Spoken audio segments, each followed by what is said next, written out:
Siap beri salam.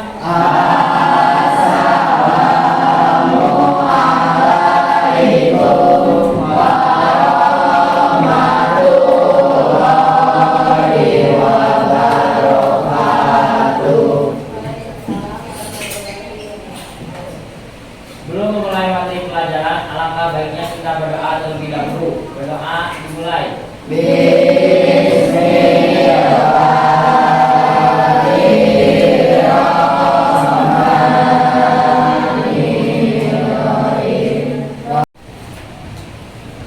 Sebelum kita mulai belajar hari ini, Ibu absen dulu ya.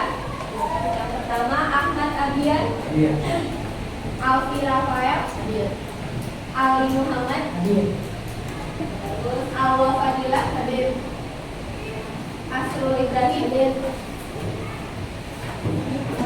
Apa kabar semuanya? Alhamdulillah luar biasa. Alhamdulillah. Oke.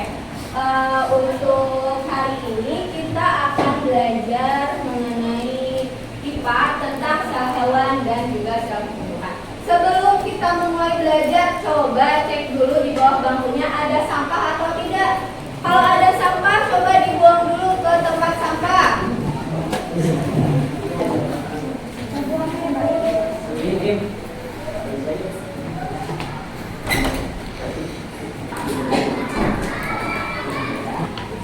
Alhamdulillah sudah bersih ya di bangkunya semuanya? Sudah. Nah, kalau kelas kita bersih, belajar juga bisa menjadi nyaman. Oke. Sebelumnya nih, minggu kemarin masih ingat tidak kita mempelajari tentang apa? Mikroskop dan sel. Oke, masih ingat tidak apa itu sel? Coba Fahri, silakan berdiri. Sel adalah unit atau bagian terkecil yang menyusun makhluk hidup. Iya, betul. Terima kasih Fahri. Nah, tadi kata Fahri, sel adalah unit struktural terkecil makhluk hidup. Sel itu bentuknya kecil ya. Terus bagaimana kita bisa melihat sel? Menggunakan apa? Menggunakan mikroskop ya. Minggu kemarin juga kita sudah belajar tentang bagian-bagian mikroskop dan juga cara penggunaan dari mikroskop. Oke. Apakah di dalam sel itu ada organ yang lain atau tidak? Ada ya? Coba ada yang bisa kasih contoh nggak? Satu aja organ apa yang ada di sel? Apa? Nukleus, terus apa lagi? Vakuola.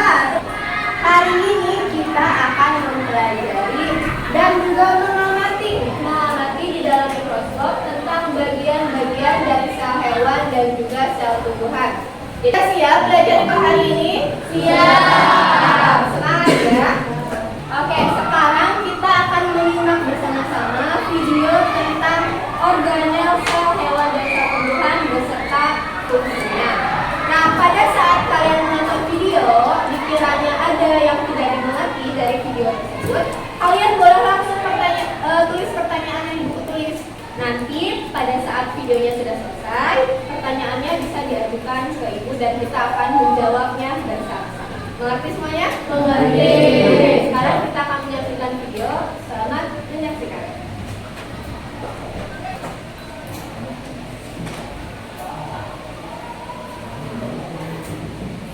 Sebelum kita mengamati sel hewan dan sel tumbuhan, mari kita saksikan dulu video. Setiap organisme tersusun atas satu dari dua jenis sel yang secara struktural berbeda.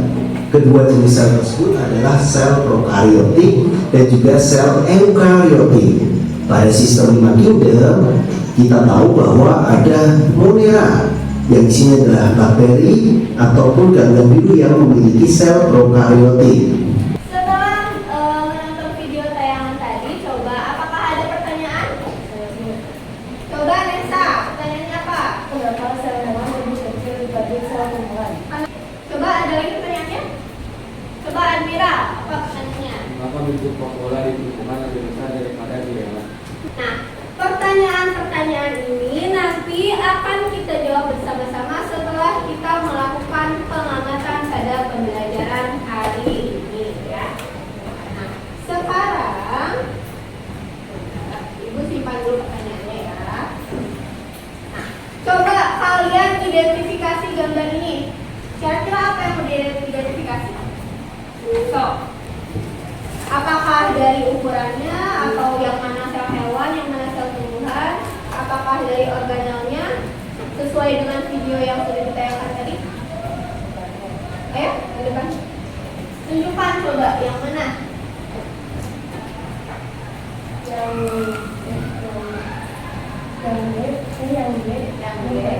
Yang D nukleus, betul ya. Betul berarti sama. Setelah kalian identifikasi, sekarang kalian akan melakukan pengamatan sel hewan dan sel tumbuhan. Untuk pengamatan sekarang, ibu buatkan kalian kelompok. Sudah ada kelompok IPA di sini? Sudah. 6 kelompok ya. Nah, nanti 3 kelompok itu mengamati sel hewan dan 3 kelompok mengamati sel tumbuhan. Coba sekarang duduknya berkelompok.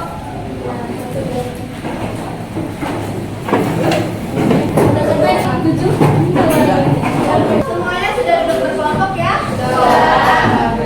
Lihat nih, ada LKPD. Diisi dulu identitasnya, nama, kelompok, dan juga kelas.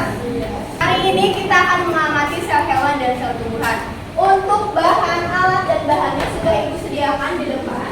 Nah, untuk cara kerjanya, yang pertama untuk sel hewan itu, pertama bukalah mulutmu, oleskan ujung batang terlibat ke pipi sebelah dalam. Pertama, setelah itu, setelah dioleskan, kalian oleskan ke kaca objek.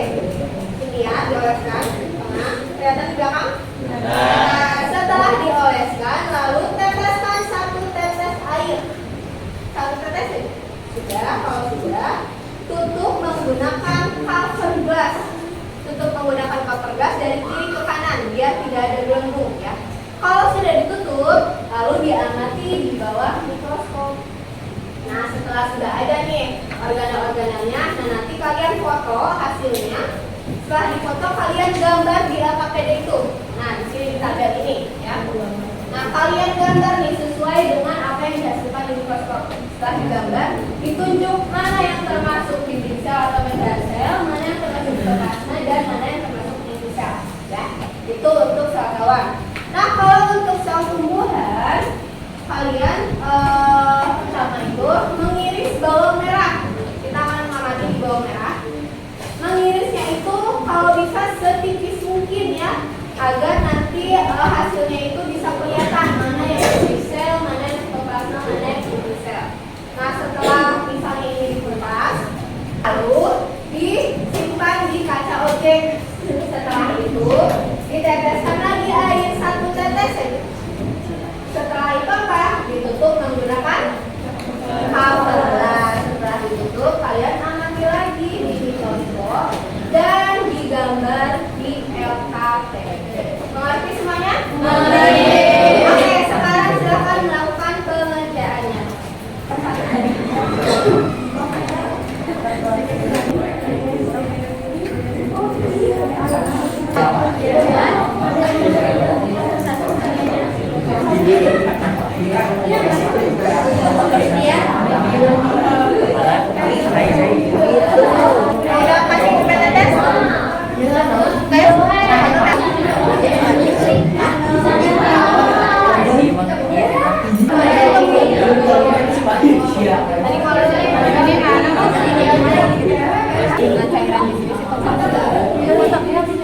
Nanti ini gambar ya. Kamari sih ya udah kayak sih Pak. Untuk pengamatannya sudah selesai semuanya? Kalau sudah, silahkan satu kelompok untuk presentasikan di depan. Kelompok Fahri. Assalamualaikum warahmatullahi wabarakatuh. Kenalkan, nama saya Muhammad Fahri, perwakilan dari kelompok 3. Saya mengerjakan lembar peserta didik LKPD sel hewan dan sel tumbuhan. Dengan keterangan gambar pertama sel membran, nomor 2 mitokondria dan nomor 3 nukleus. Kemudian ada perbedaan di mana sel tumbuhan memiliki dinding sel dan kloroplas. Nah, kemudian di sel hewan tidak memiliki atau tidak ada.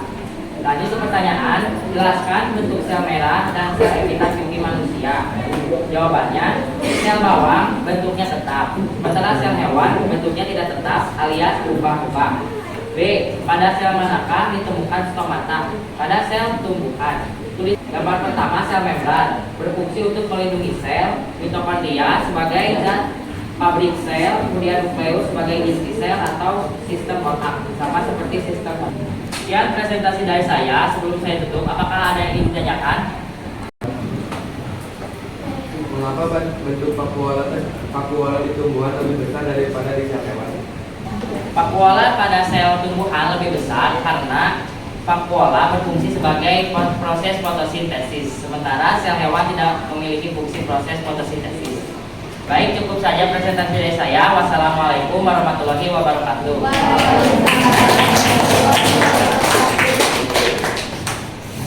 Nah, itu untuk presentasi hasil pengamatan hari ini tentang sel hewan dan juga sel tumbuhan. Oke, sekarang kita bahas bersama-sama ya, dan juga kita akan menjawab bersama-sama pertanyaan yang awal tadi ditanyakan. Semuanya perhatikan dulu kan. Menurut tadi, seperti yang Fahri katakan, kalau sel hewan itu bentuknya itu apa? Tidak tetap dan berubah-ubah ya, bisa dilihat. Ini bentuknya seperti ini, kalau ini seperti ini, beda dengan yang ini. Ini cirinya bentuk sel hewan tidak tetap. Nah, di situ ada angka nomor 1 itu kira-kira apa ya? Yang ini yang sitoplasma, betul. Kalau yang nomor 2 nukleus atau inti sel. Ini yang nomor 3 apa? Membran sel. Betul. Tumbuhan tadi ketika disayat penampakannya seperti ini. Tadi seperti yang sudah dipresentasikan bahwa bentuk dari sel tumbuhan itu tetap. Bisa dilihat ya, semuanya tetap tuh bentuknya seperti ini, tidak seperti sel hewan tadi. Nah, di sini ada inti sel, yang titik itu inti sel, dan cairannya apa namanya? Sitoplasma. Lanjut ya. Nah, ini ya untuk pengamatan sel hewan, sel tumbuhan dan. Nah, tadi juga di sel tumbuhan itu ada yang namanya stomata. Itu stomata. Stomata ini untuk mengatur keluar masuknya oksigen di dalam tumbuhan ya. Bisa dilihat video berikut. Transpiration through stomata. The underside of leaves consists of several minute Menghasilkan air H2O. through the stomata. Itulah kenapa pada saat kalian duduk di bawah pohon yang rindang, kalian biasanya suka merasa sejuk ya? Ya, karena tumbuhan itu menghasilkan O2 atau oksigen untuk kita bernafas. Oke, sekarang kita akan merefleksi kegiatan pembelajaran hari ini. Coba apa saja sih yang sudah kita pelajari hari ini? Siapa yang mau memberikan kesimpulan? Silakan nanti di depan, boleh. Kesimpulannya apa setelah mempelajari pembelajaran hari ini? Coba. Kesimpulan dari pembelajaran hari ini yaitu sel adalah unit struktural dan fungsional makhluk hidup yang terdapat pada hewan dan tumbuhan. Ukuran sel hewan lebih kecil dibandingkan sel tumbuhan dikarenakan tidak adanya dinding sel. Perbedaan dari sel hewan dan tumbuhan adalah tidak semua sel terdapat dalam sel hewan dan tumbuhan, seperti dinding sel, kloroplast, dan lisosom. Dan juga bentuk sel hewan berubah-ubah atau tidak tetap, sedangkan bentuk sel tumbuhan tetap. Oke, terima kasih Melati. Silakan duduk kembali. Oke, sekarang lalu bagian apa saja sih yang kalian sukai nih pada pembelajaran hari ini? Coba siapa yang mau pendapatnya? Silakan Irfan. Siapa? Boleh. Bagian yang Siva sukai proses pembelajaran hari ini apa? Pada saat pengamatan mikroskopia, karena kita dapat melihat secara langsung bagian sel hewan dan sel tumbuhan. Oke, pada saat mikroskop ya. Oke, terima kasih Siva. Silakan duduk kembali.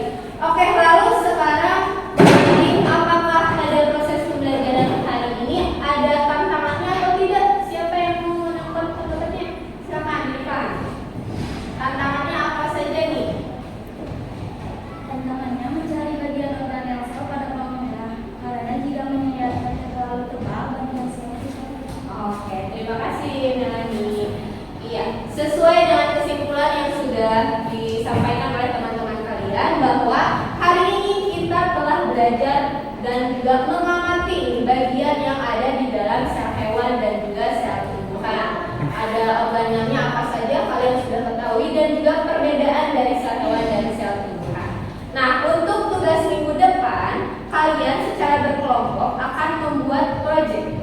Proyeknya boleh memilih, boleh itu poster atau media model sel hewan dan juga sel tumbuhan. Nah, kalian membuatnya di rumah dan minggu depan sudah dibawa ke sekolah, proyeknya sudah jadi ya. Nah, lalu setelah kalian membuat proyek dan minggu depan juga kita akan masuk ke bab 2 yaitu struktur dan fungsi makro.